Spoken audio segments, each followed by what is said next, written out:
Today, the left wants to rewrite history. They would have us believe that the United States of America was created by a bunch of rich white racists. But the truth is, 244 years ago, a bunch of regular, hard-working, armed Americans like you and me united together to take a stand, fight for freedom. And they kicked the crap out of the #1 superpower on the planet. The world's never been the same since. See, back then, gun control didn't mean a local government was going to go door-to-door confiscating weapons. It meant that they needed to know that every able-bodied man of fighting age had weapons and knew how to use them.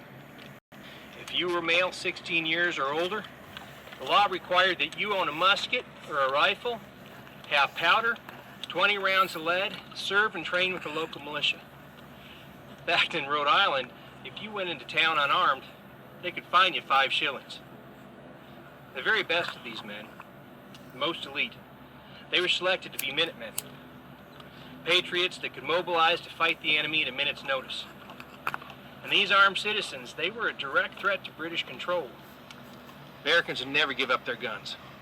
So the Brits decided they were going to try to take them.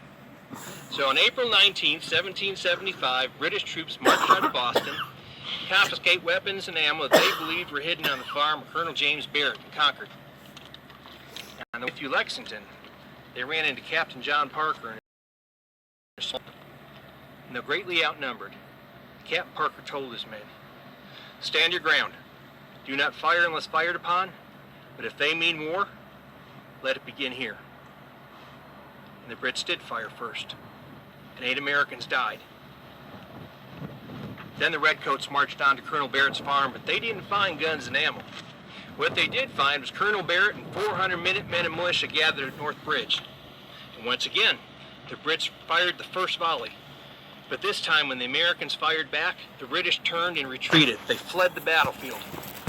But more Minutemen, more militia, they rallied to the fight, and the Brits took another 300 casualties on their retreat back to Boston. This is the shot that was heard around the world. This was the beginning of America's fight for freedom. This is our culture. This is our history. Let's remember who we are. Let's remember where we came from.